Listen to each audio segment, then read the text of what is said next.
महाराष्ट्र में भक्त हुए श्री त्रिलोचन जी,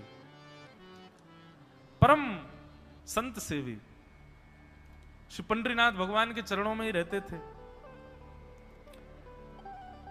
पति पत्नी दोनों निवास करते थे, उनके कोई संतान नहीं थी, तो इसलिए उन्होंने जीवन भर क्या नियम अपनाया कि जो भी धन आदि उनके पास था, जो भी वैभव था, उन्होंने वो पंढरपुर आने वाले वैष्णवों की सेवा में खर्च करने का उसका मन बनाया कि यहां इतने दर्शनार्थी आते हैं, सबका भोजन प्रसादी सामग्री हमारे घर में बना करेगी।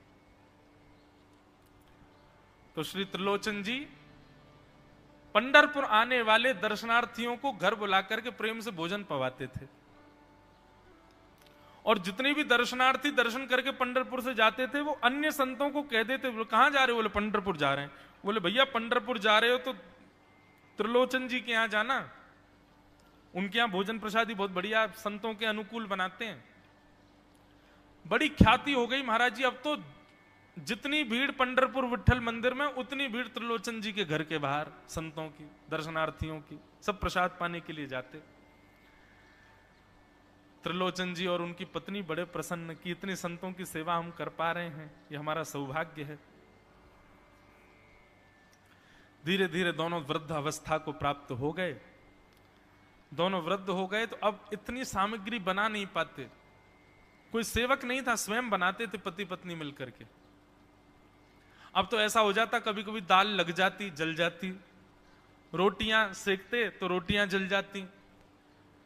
वृद्ध अवस्था, थक भी गए थे बहुत ज्यादा, तो प्रसाद पवाते तो थे, संत जन बेचारे प्रेम से स्वीकार तो करते, पर अब स्वाद नहीं होता था, तो बेचारे जैसा था उसको पाते, थोड़ा बहुत पा करके चले जाते। धीरे धीरे संतों का आगमन अब कम होने लगा। त्रिलोचन जी इस बात से बड़े परेशान हो गए, बोले भैया संत हमारे घर से आना बंद हो गए, हम क्या करें? तो श्री त्रिलोचन जी महाराज ने यमन बाहर एक बड़ा सा कुछ होर्डिंग जैसा लगा दिया, उस पर लिख दिया कि अंदर कोई संत सेवा आदि के लिए एक सेवक की आवश्यकता है, अगर किसी के अंदर सेवा भाव हो तो वो आकर के भीतर संपर्क करे। बंधुओं एक बात सदैव याद रखना, संत सेवा, ब्रजवासी सेवा, गौ सेवा, इन सब सेवाओं के प्रकल्प में यदि आप सेवक की कामना करोगे तो कहीं ना कहीं किसी ना किसी रूप में ठाकुर जी आएंगे सेवा के लिए। श्रीमद् भागवत में वर्णन आता है कि नंद यशोदा सब जगह जाकर के कहते थे कि गैयाओं की सेवा हो, ब्रजवासियों की सेवा हो, इसके लिए हमको एक लाला हो जाए। इसीलिए ठाकुर जी उनके लाला बनकर के आए, ताकि संत सेवा उनके यहां हो सके। त्रिलोचन जी ने बाहर लिख दिया कि भाई संत सेवा के लिए सेवक की आवश्यकता है, यदि कोई सेवा भावी सेवा करना चाहता है तो भीतर आके संपर्क करे। अब यह बोर्ड पढ़ लिया हमारे श्री पंडरीनाथ भगवान ने, और श्री विठल भगवान एक छोटे से बालक का रूप धारण करके त्रिलोचन जी के यहां पहुंच गए। त्रिलोचन जी के यहां पहुंचे, त्रिलोचन जी बैठे थे। बोले साहब जी, आपने बाहर लिख रखा है संत सेवा के लिए यदि कोई इच्छुक हो तो भीतर आके संपर्क करे, मुझे सेवा करनी है। त्रिलोचन जी और उनकी पत्नी देखें, बोले कितना छोटा सा बालक है, कितना प्यारा है, ये तुम्हारे माता पिता नहीं है? बोले होंगे तो पता नहीं, मुझे तो पता नहीं, मैंने कभी देखा नहीं अपने माता पिता को, मैं अकेला ही हूं, ना मेरे कोई भाई है, ना कोई मेरे मित्र है, ना मेरे कोई बंधु है, ना मेरे माता पिता, मैं अकेला ही हूं। त्रिलोचन जी की पत्नी को तो इतनी दया सी आ गई, अरे राम राम, बेचारा अकेला बालक है। अच्छा चलो ठीक है, तुम यहां सेवा कर लेना, लेकिन कुछ नियम है उनको सुन लो। सबसे पहले तो अपना नाम बताओ, तुम्हारा नाम क्या है? विठल भगवान ही थे, वो तो छोटे से बालक के रूप में गए थे। बोले मेरा नाम है अंतर्यामी। त्रिलोचन जी बोले नाम सुनकर के तो ऐसा लगता है जैसे सच में अंतर्यामी है क्या? अच्छा बेटा अंतर्यामी सेवा करोगे? बोले ये सेवा करना तो मेरा जन्म जन्मांतर का काम है, मैं यही तो करता हूं, संतों की सेवा करना, वैष्णवों की सेवा करना, भक्तों की रक्षा करना, ये मेरा जन्म सिद्ध अधिकार है, मैं इसी के लिए ही आता हूं। त्रिलोचन जी और उनकी पत्नी एक दूसरे का मुख देख करके बोले, नेक सा बालक है लेकिन बोलता कैसे है? ठाकुर जी तो सत्य ही बोल रहे थे। बोले अच्छा, सुबह एक सब्जी बनानी पड़ेगी, दाल बनानी पड़ेगी, और हमारे यहां लगभग 100-150 संत आते हैं, उनके हिसाब की रोटी बनानी पड़ेगी, और सब बेटा तुमको करना पड़ेगा, हम थोड़ा बहुत सहायता कर देंगे, हमसे ज्यादा बनता नहीं है, तुमको ही सब सिद्ध करना पड़ेगा। अंतर्यामी भगवान बोले बिल्कुल निश्चिंत रहो, हम खीर भी बनाएंगे, हम रबड़ी भी बनाएंगे, हम रायता भी बना दिया करेंगे, हम 2-4 सब्जी और बना दिया करेंगे। त्रिलोचन जी बोले नेक सा बालक, सब जानते हो तुम? बोले हाँ हमको सब आता है, दुनिया का कोई काम नहीं जो हमको नहीं आता हो, और सुनिए झाड़ू पोंछा बर्तन भी कर देंगे हम। त्रिलोचन जी तो बड़े खुश हो गए, बहुत बढ़िया सेवक मिला यार, ये तो सब काम करता है। लेकिन भगवान बोले लेकिन अब हमारी शर्त सुनो। त्रिलोचन जी बोले तुम्हारी भी शर्त है? बोले हाँ। क्या शर्त है भैया? बोले हमारी पहली शर्त यह है कि हम दुनिया को बना के खिलाएंगे, लेकिन हमको आपको बना के खिलाना पड़ेगा, हम अपने हाथ का बना नहीं पाते, हम आपके हाथ का बना। और ये वास्तविकता है, ठाकुर जी पूरी दुनिया को पवाते हैं, लेकिन स्वयं भक्त के हाथ से बना ही पाते हैं। स्वयं क्या पाएंगे? तुम लोग सिद्ध करके लाओ, तुम अपने मनोभाव से बना के लाओ, हम वही पाएंगे। ठाकुर जी को कोई कमी, पूरी दुनिया में अनाज ठाकुर जी उगा रहे हैं, पूरी दुनिया में सब्जी ठाकुर जी उगा रहे हैं, पर जब स्वयं भोजन करने बैठते हैं तो कहते हैं भक्त बना के लाए, वो पाएंगे हम तो। ठाकुर जी बोले हम सारे संतों को बना के पवाएंगे, लेकिन हम अपने हाथ का बना नहीं पाते, आपको हमारे लिए बनाना पड़ेगा। त्रिलोचन जी की पत्नी बोली छोटा सा बालक, इसका आधे हाथ का तो इसका पेट है, एक रोटी में झिक जाएगा ये, इसके लिए मैं बना दिया करूंगी। ठीक है लला, तू बिल्कुल चिंता मत करो, तुम्हारे लिए भोजन हम बना दिया करेंगे। हमारी एक शर्त और सुन लीजिए। बोले क्या? हम कितना भी खाएं हमको टोकना नहीं कभी कि इतना क्यों खा रहे हो।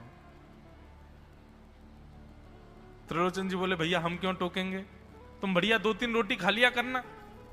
बोले 2-3 रोटी तो हमारी दाढ़ में छुप जाती है कहीं पर, हम तो प्रेम से पाते हैं। बस आप लोग ये नियम याद रखना, आप कभी ये मत कहना कि इतना क्यों खा रहे हो। और सुनिए एक बात, अगर हमारे सामने कही तो अपराध बनेगा ही, आपका नियम टूटेगा ही। किसी और से जाकर के यदि आपने कह दिया कि बहुत खाता है, क्या बताएं, तो हम उसी दिन अंतर ध्यान हो जाएंगे, उसी दिन आपका घर छोड़ के चले जाएंगे, पर दूरते रहना सेवक। त्रिलोचन जी बोले हम क्यों कहेंगे भैया, हम तो कभी नहीं कहेंगे, हम दोनों तुमको वचन देते हैं, तुम प्रेम से रहो, सबका सेवा करो, हम कभी नहीं कहेंगे कि इतना खाता है। भगवान बोले तो ठीक है, फिर कल से सेवा शुरू। अगले दिन महाराज त्रिलोचन जी और पत्नी उठे सवेरे ब्रह्म मुहूर्त में, देखा तो महाराज भीतर ही ठाकुर जी बढ़िया अपनी कमर कस करके, सिर पर ढांटा बांध करके, मुंह पर कपड़ा लगा करके, और कढ़ाई में लिए चला रहे हैं, बना रहे हैं दाल। एक हाथ से दाल बना रहे हैं, फिर दौड़ के जाते हैं दूसरी कढ़ाई पे, वहां पर खीर बना रहे हैं, फिर कहीं जाते हैं वहां पूड़ी उछाल उछाल करके धर रहे हैं। त्रिलोचन जी और उनकी पत्नी देख रहे खड़े खड़े, अकेले ठाकुर जी सब बना रहे हैं, नेक सा बालक। 8 बजे से संतों की जमात आनी प्रारंभ हो गई, सुबह के समय हो गया। महाराज अकेले ही पत्तल लेकर के दौड़ते हैं, सारे संतों को पत्तल बांटे आते हैं, फिर अकेले ही सामग्री लेकर के जाते हैं और लेकर के सबको बांटते हैं। त्रिलोचन जी कोई सामग्री लेके जाएं तो ठाकुर जी बीच में ही आ जाते हैं, बाबूजी आप जाके बैठो, मैं बांट रहा हूं ना, आप उठ के मत आओ, आप उठ के आओगे सब फैल जाएगा, मैं कर रहा हूं ना सब। अकेले ठाकुर जी, अकेले अंतर्यामी भगवान सब कर रहे थे। और त्रिलोचन जी और उनकी पत्नी बड़े प्रसन्न, जय हो विठोबा, तेने तो भैया ऐसा लगे साक्षात तुम ही आ गए हो, कितनी कृपा हो रही है, देखो कैसा सेवक मिला है हमें। भले ही संतान नहीं दी ठाकुर जी ने, लेकिन ऐसा सेवक दिया है जिससे परिपूर्ण आनंद हो गया है। संतों की भोजन प्रसादी हुई, महाराज खूब प्रेम से सब संतों को पवाया। संत भी सब वाहवाही करके गए, बोले वाह त्रिलोचन जी आपके यहां खूब बार पाया, लेकिन आज जैसा प्रसादी हमने कभी नहीं पाई। त्रिलोचन जी बड़े प्रसन्न। सब संत चले गए, भगवान तुरंत पोंछा लिया है, पूरे फर्श को मार्जन कर दिया, सब बिल्कुल सारी दरी वरी समेट करके रख दी, सब पत्तल आदि सबको व्यवस्थित कराए, सारे बर्तन मांज करके धर दिए, सब बिल्कुल व्यवस्थित करके, और आकर के ठाकुर जी सामने बैठ गए। मैया अब सेवा हमारी तो पूर्ण हो गई, अब हमारी पेट पूजा करो, अब आप लगो रसोई में, हमारे लिए बनाओ। वो तो इतने भाव में आ गए, अरे मेरे लाला मैं अभी बना के लाती हूं। सुंदर सुंदर सब्जी बनाई, सुंदर रोटी बनाई, सुंदर खीर बनाई, थोड़ी थोड़ी एक एक दोना, दो दोना मान लो सब्जी बनाई, दो दोना खीर बना दी, 10-5 पूड़ी बना दी, ठाकुर जी की बढ़िया थाली लगाई, थाली लगा करके सामने धर दी। अंतर्यामी भगवान बैठ गए,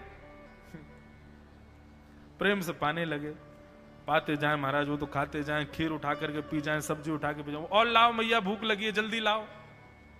10 की 10 पूड़ी एक बार में चट और लेकर के आई, बेचारी देती गई, 10 की पूड़ी और धरवा ली, फिर उनको भी पा गए। अब मैया ने इतनी सामग्री बनाई थी, बोले मैया भूख लगी है, जल्दी जाओ, आटा मारो, फिर से सेको, बढ़िया लेके आओ सामग्री, आपसे हमने कही थी कि आपको हमको पवाना पड़ेगा। नहीं नहीं नहीं बेटा, तू बिल्कुल बैठो रहे। अरे भैया मुझे तो लगी नेक्स्ट सौ पेटया को, ये तो कुआ है पूरा, कितना डाल दो भरे कोई ना। महाराज आटा मारते मारते शाम हो गई, शाम तक ठाकुर जी पाते ही रहे, और खूब पेट भर के पाया। महाराज एक आसन पर अखंड 4 घंटा बैठ करके भोजन किया, और भोजन करने के बाद ठाकुर जी बोले ठीक है सेठ जी, अब आओ, लाओ तेल ले आओ, आपकी नक मालिश कर दूं, आपकी नक सेवा कर दूं, आप थक गए होंगे। त्रिलोचन में नहीं नहीं इसकी नहीं नहीं क्यों नहीं है, तेल लेकर के उनकी मालिश भी कर दें। इस प्रकार चले। त्रिलोचन जी की पत्नी बेचारी पहले दिन तो कुछ नहीं बोली, दूसरे दिन भी कुछ नहीं बोली, तीसरे दिन उसके मन में आया, बोले ये क्या कर लिया हमने, सुबह जितना भोजन बनना चाहिए उतना तो ये अकेला ही पाता है, सुबह संतों का ये बना देता, पर शाम को इसके लिए जितना बनता वो संतों के बराबर ही बैठता है पूरा। त्रिलोचन जी कहते नहीं नहीं तुमको याद नहीं उसने कहा था कभी कहना नहीं है ऐसा। बोले हाँ नहीं नहीं मैं ध्यान रखूंगी, नहीं कहना है। लेकिन अंतर्यामी भगवान तो खूब प्रेम से घर के सारे काम कर रहे हैं उनके। महीना 1.5 महीना बीत गया, खूब आनंद से सेवा चल रही थी। एक दिन त्रिलोचन जी की पत्नी पड़ोस में किसी के पास बैठी थी, तो पड़ोसी तो होते ही हैं सब घर के बात बोलने वाले, उन्होंने कह दी, बोले कि आपके घर में तो आजकल बड़ी खुशहाली आ गई है। त्रिलोचन जी को देखा, चेहरे पे कैसा तेज आ गया, लाल लाल टमाटर जैसे गाल हो गए उनके।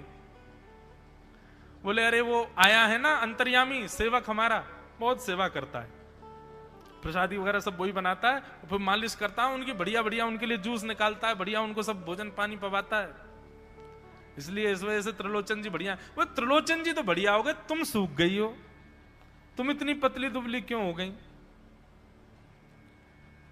मेरा दुख कौन जाने। वो सबकी सेवा करता है पर अपनी सेवा मुझसे करवाता है। अरे छोटा सा तो है, ऐसे मटक मटक के जाता सब्जी लेने, हम तो उसको देखने के लिए खड़े रहते बाहर, कैसे बढ़िया लगता है। कई लोग तो देखने ही आते हैं उसको कि कैसे सब्जी परोस रहा है, कैसे पूड़ी परोस रहा है, कितना सुंदर लगता है। छोटा सा तो है, उसकी क्या सेवा करनी पड़ती है। अरे बहन तुम क्या जानो, 2, 4, 5, 10 किलो आटे की कब कब में रोटियां पूड़ियां खा जाता है चपेट करके, कुछ पता नहीं चलती, पेट है कुआ है समुद्र क्या है पता नहीं चलता है, इतना खाता है इतना खाता है इतना खाता है। 4 घंटे की समाधि पर बैठता है एक साथ, थाली नहीं थाल लगाना पड़ता है उसके लिए, इतना खाता है।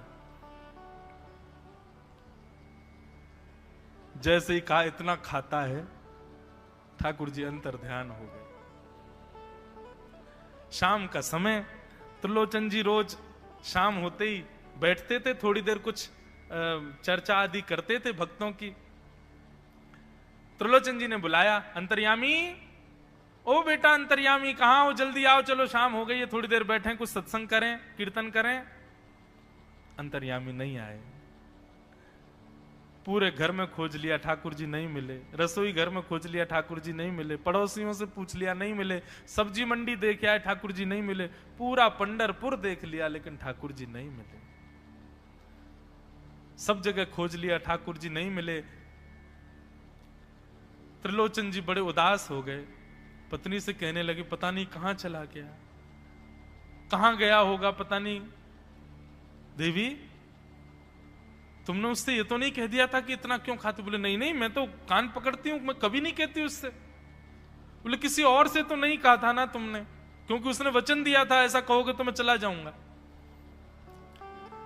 बोले हाँ, आज एक गलती हो गई। पड़ोसी के पास बैठी थी, उससे बात करते करते मेरे मुख से गलती से निकल गया कि अरे उसके लिए तो बहुत बनाना पड़ता है, 10 किलो आटा खा जाता है, इतना खाता है, तो निकल गया था। समझ गए? बोले ओहो, इसीलिए चला गया, उसको पता चल गया कि तुमने कह दिया है तभी चला गया है। त्रिलोचन जी और उनकी पत्नी दोनों श्री पंडरीनाथ भगवान मंदिर के देहली पर जाकर के बैठ गए। जाकर के ठाकुर जी के आगे हाथ फैला करके कहने लगे, बोले नाथ, हे पंडरीनाथ, आपने हमको संतान नहीं दी, पुत्र नहीं दिया, पुत्री नहीं दी जीवन में, हमने कभी उसकी अपेक्षा नहीं की, हमने कभी आपसे शिकायत नहीं की कि हमको संतान क्यों नहीं दी है। पर नाथ, एक सेवक हमारे जीवन में आया, और जब से वो सेवक आया हमारे यहाँ संतों की सेवा होने लगी, हमारे यहाँ कीर्तन होने लगा, हमारे यहाँ सत्संग होने लगा, हमारे यहाँ खूब आनंद की उमंग होने लगी। उस सेवक ने हमको आपसे और प्रेम करवा दिया। ठाकुर जी, हम आज आपसे दोनों भीख मांग रहे हैं, हमें कुछ मत दीजिए, आप भी मत मिलिए हमको इस जन्म में, लेकिन हमारे उस सेवक अंतर्यामी को हमको वापस कर दीजिए भगवान, वो जहां कहीं भी हो उसको वापस भेज दो हमारे पास। ऐसा कहकर के रुदन करने लगे, नेत्रों से आंसू गिरने लगे, चरणों में प्रणाम करके श्री पंडरीनाथ भगवान को रुदन करने लगे त्रिलोचन जी और उनकी पत्नी। इतने में ही स्वर सुनाई दिया, बाबूजी। अंतर्यामी का स्वर सुनते ही पीछे मुड़ करके देखा तो पीछे तो कोई दिखा नहीं। अरे इधर देखिए, पीछे कहां देख रहे हैं? वापस से पंडरीनाथ भगवान की ओर देखा तो श्री पंडरीनाथ भगवान की जगह ही अंतर्यामी बालक खड़ा हुआ है, सामने खड़े होकर के उनको आशीष दे रहा है। त्रिलोचन जी तो भाव विह्वल हो गए, बोले कैसी कृपा नाथ आपकी। बोले आप ही थे क्या?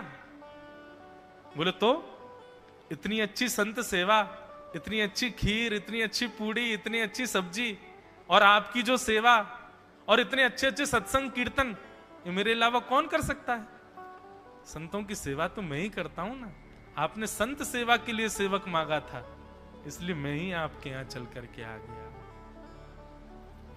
और श्री त्रिलोचन जी पर अद्भुत कृपा करके भगवान ने उनको कृतार्थ किया। बोलो भक्त वत्सल भगवान की जय। अब ऐसी प्रीति ठाकुर जी जब निभा रहे हों तो फिर मुक्ति की कामना कौन करता है? हमें वैकुंठ में जाके ठाकुर जी को नहीं देखना है बंधुओं। हमारा उद्देश्य ये नहीं है कि हम वैकुंठ में ठाकुर जी का दर्शन करें। हम जहां हैं, जिस स्थिति में हैं, जिस अवस्था में हैं, हम ठाकुर जी को वहीं देखना चाहते हैं। हम इसी के लिए भजन कर रहे हैं, इसी के लिए भक्ति कर रहे हैं, इसी के लिए कथा कर रहे हैं कि ठाकुर जी यहीं आओ और यहीं कृपा करके हमको दर्शन प्रदान करो। बोलो भक्त वत्सल भगवान की। श्री सुखदेव जी महाराज कहते हैं, परीक्षित तुम मुक्ति की कामना मत करो, तुम भक्ति की कामना करो। भक्ति की कामना से यदि जिज्ञासा रत होगे तो इन 7